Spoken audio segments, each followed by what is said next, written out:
Hello friends, स्वागत है आपको बीएम गार्डनिंग में। नमस्कार, मैं हूं आपकी होस्ट गीतांजलि।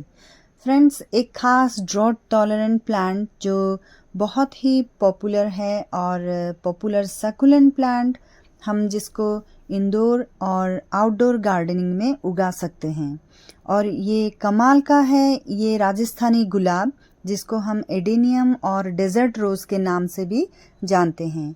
और हमें अपने एडेनियम को हेल्दी रखने के लिए कुछ खास चीज़ों का ख्याल रखना होता है।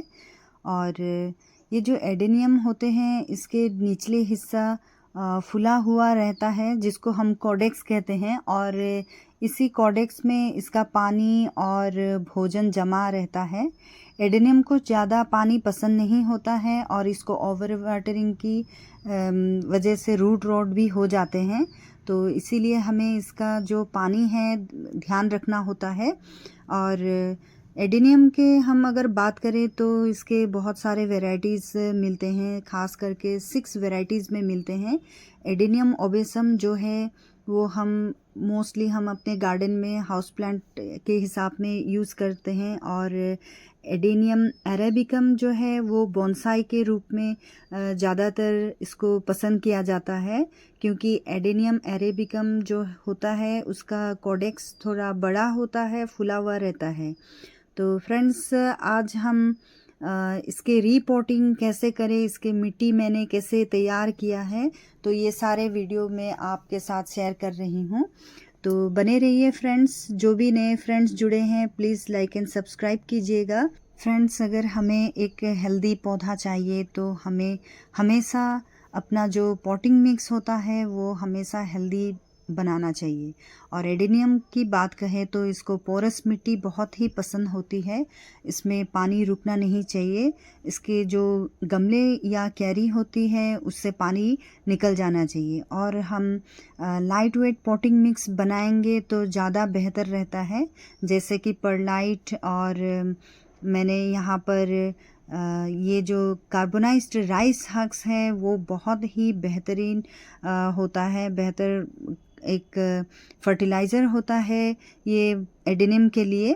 तो इसका वीडियो मैंने आप लोगों से पहले भी शेयर किया था। इसको हम कैसे कार्बोनाइज्ड कर सकते हैं, जो हम राइस हक्स कहते हैं, इसको कार्बोनाइज्ड किया गया है और बहुत ही अच्छा फर्टिलाइज़र के रूप में ये काम करता है।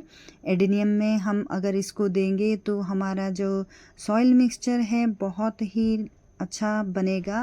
कार्बोनाइज्ड राइस हक्स में calcium, magnesium, potassium, sodium, zinc, iron, cobalt, manganese, copper, phosphorus, बहुत सारे मिनरल्स होते हैं। और इसके अलावा विटामिन्स भी पाए जाते हैं, जैसे विटामिन ए, सी, डी, ई, के एंड विटामिन बी कम्प्लेक्स भी पाए जाते हैं। उसके कारण के वजह से सबसे पहले हम राइस हक्स को स्टेरिलाइज करते हैं और पौधे को हम देते हैं। और घर पर सस्ते और इजीली हम पॉटिंग मिक्स बना सकते हैं। तो इसमें मैंने परलाइट, फिर काउडंग कंपोस्ट, वर्मी कंपोस्ट, फिर हमने यहाँ पर साफ फंगिसाइड यूज़ किया है और थोड़ा सा इप्सम सॉल्ट भी यूज़ किया है। और ये फॉस्फोरस के कुछ दाने जो हमारे एडेनियम पौधे के लिए बहुत ही अच्छा होता है। और मैंने कुछ डीएपी के दाने भी मेरे पॉटिंग मिक्स में ऐड किया है। तो ये सारे मिश्रण हम अच्छे से मिक्स कर लेते हैं। तो इसको बहुत ही अच्छे तरीके से मिक्स करके हम अपने गार्डन सॉइल, और फिर मैंने ऊट चारकोल, फिर थोड़ा सा रेत इसमें डाला हुआ है। और वर्मी कंपोस्ट और ये जो काउडंग कंपोस्ट है ये भी बहुत अच्छे से मिक्स करना होता है। तो फिर इन सारे मिश्रणों को हम तैयार करके एक अच्छा पॉटिंग मिक्स हमारे एडेनियम के लिए तैयार करेंगे। तो मैंने यहाँ पर छोटा सा ऐसे पॉट जो है वो लिया है और इस पॉट में पहले से ही बहुत सारे छेद किया हुआ है, जहाँ से पानी रुकेगा नहीं, पानी अच्छे से निकल जाएंगे। क्योंकि हम जब अपना पॉट लेंगे तो एडेनियम के लिए ये जो पॉट होते हैं इसमें पानी रुकना नहीं चाहिए। ड्रेनेज होल अच्छा होना चाहिए, ताकि हमारा जो पौधा है इसमें पानी रुक जाने की वजह से फिर रूट रॉट की प्रॉब्लम हो जाएगी। तो मैंने यहाँ पर ऐसे छोटे पॉट्स रखे हैं। ज़्यादा बड़ा साइज़ का भी हमें पॉट नहीं लेना चाहिए, क्योंकि मेरे जो ये प्लांट है ये सारे छोटे छोटे हैं। ये सारे सैपलिंग्स मैंने ऑनलाइन ख़रीदे थे।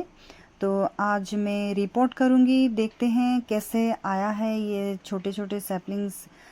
चलिए अनपैकेट करते हैं इसको, एक एक करके हम खोल के देखते हैं और इसको रिपोर्ट करेंगे।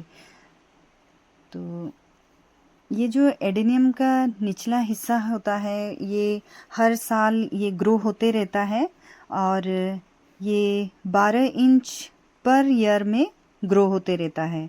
तो धीरे धीरे ग्रो होता है, क्योंकि एडेनियम के ग्रोथ जो होते हैं वो बहुत ही स्लो होते हैं, लेकिन गर्मी में इसके जो ग्रोथ बहुत तेज़ी से बढ़ते हैं। और गर्मी में पानी देना भी होता है, लेकिन सॉइल को हमें चेक करते रहना होता है, ताकि इसमें ज़्यादा ओवर वाटरिंग हो ना जाए, क्योंकि इसको ज़्यादा पानी दे देंगे तो फिर ये बहुत जल्दी से रूट रॉट हो जाता है। बाहर से देखने से पता भी नहीं चलेगा, क्योंकि अंदर में इसका जो रूट रॉट होता है तो बहुत तेज़ी से इसका रोट हो जाता है और सारा प्लांट आपका सड़ जाएगा। तो देखिए, ये सबसे पहले मैंने सैपलिंग जो खोला अभी पैकेट, तो इसमें मुझे कुछ अनहेल्दी जैसा दिख रहा है, लेकिन अभी हम अगर इसको साफ़ करेंगे तो पता चलेगा एक्चुअली ये सच में ख़राब है या ठीक ही है। लेकिन अच्छा ही है। थोड़ा सा ख़राब हुआ था तो उस पार्ट में शायद वो कुछ उसको ट्रीटमेंट किया गया है ऐसा लग रहा है। तो कोई बात नहीं, फिर भी हम इसको रिपोर्ट करके देखेंगे। तो ये सारे मैंने एक एक करके अभी पैकेट सब खोल के चेक कर रही हूँ, तो अभी तक ठीक ही दिख रहा है। ये भी ठीक है। सर्दी में एडेनियम की ग्रोथ रुक जाते हैं और ये पौधा डोरमेंसी में चले जाते हैं, और इस टाइम एडेनियम को पानी और भोजन की ज़रूरत नहीं होती है। इसमें ज़्यादा फर्टिलाइज़र भी नहीं देना होता है, और तब इस प्लांट को किसी गर्म जगह पर हमें रख देना होता है। और फिर फरवरी मार्च महीने में हम इसको अभी रिपोर्ट कर सकते हैं, और इसको हम फर्टिलाइज़र, खाद, पानी वगैरह दे सकते हैं। तो जो भी ट्रीटमेंट करना होता है तो हम फरवरी मार्च में रिपोर्टिंग के टाइम में कर सकते हैं। और इसके रूट्स में अगर कुछ भी हमें रूट रॉट जैसा कुछ दिखे, वो जगह को हम काट के फेंक देना होता है हमें। और फिर इसमें हम कुछ अच्छा फंगिसाइड यूज़ कर सकते हैं, जैसे कि साफ फंगिसाइड मैंने यहाँ पर यूज़ किया है। तो रूट जो होते हैं वहाँ से ख़राब भी हो सकते हैं, तो उस पोर्शन को हमें काट के फेंक देना होता है, और इस तरह हमें अपना प्लांट को ट्रीटमेंट करना होता है। और फिर ये फंगिसाइड लगा देने के बाद हमें इसको थोड़ा धूप में रख देना होता है। ज़्यादा से ज़्यादा 1 घंटा जैसा हम इसको छोड़ देंगे। फिर उसके बाद हम इसको सॉइल में रिपोर्ट करेंगे। एडेनियम की रिपोर्टिंग के लिए सबसे अच्छा समय मार्च अप्रैल में होता है, और इस समय पौधा सक्रिय रूप से बढ़ता रहता है। और एडेनियम के पौधे को हम हर 1 से 2 साल के अंदर उसको रिपोर्ट करना होता है, और उसका गमला को चेंज करना रहता है। तो अगर हम गमले से बाहर निकालेंगे और फिर उसको रिपोर्ट करते रहेंगे तो फिर ये बढ़ता रहता है, और अच्छे से इसको फर्टिलाइज भी किया जा सकता है। और एडेनियम में सबसे अच्छा फर्टिलाइज़र की बात करें तो बोन मील और बोरॉन, इस तरह से हम अपने एडेनियम को फीड करेंगे तो बहुत ही अच्छा रिज़ल्ट हम लोगों को देखने को मिलेगा।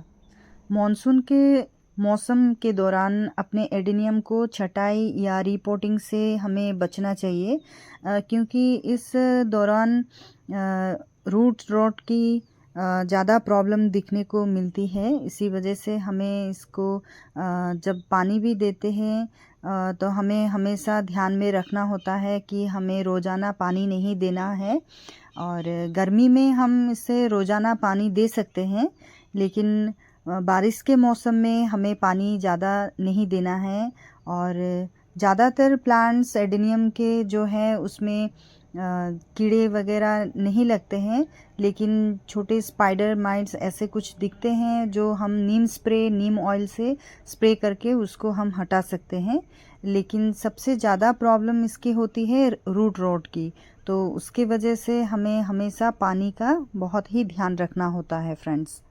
एडेनियम धीमी गति से बढ़ने वाला पौधा है, लेकिन एडेनियम को अगर हम अच्छे से ग्रोथ करना चाहते हैं तो उसको अच्छी धूप हमें देना होता है, क्योंकि इसको रोज़ाना अच्छी धूप और अच्छी जल निकासी वाली मिट्टी और उचित पानी देने की तकनीक से हम एडेनियम को हेल्दी रख सकते हैं और इसमें बहुत सारे फूल खिलने की संभावना भी बढ़ जाती है।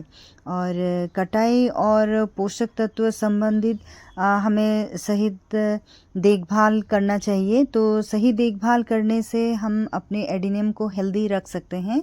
तो इस तरह जब भी हम कटिंग करेंगे तो उस कटिंग के जगह पर हमें कुछ फंगिसाइड भी यूज़ कर देना होता है, तो ताकि वह उस जगह से फिर रोटिंग स्टार्ट ना हो।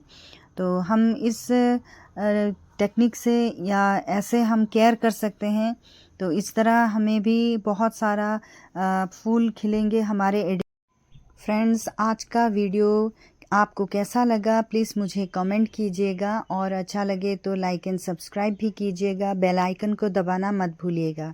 तब तक के लिए फिर मिलते हैं कुछ नए जानकारी के साथ मेरे नए वीडियो में। थैंक यू फ्रेंड्स मेरे साथ बने रहने के लिए।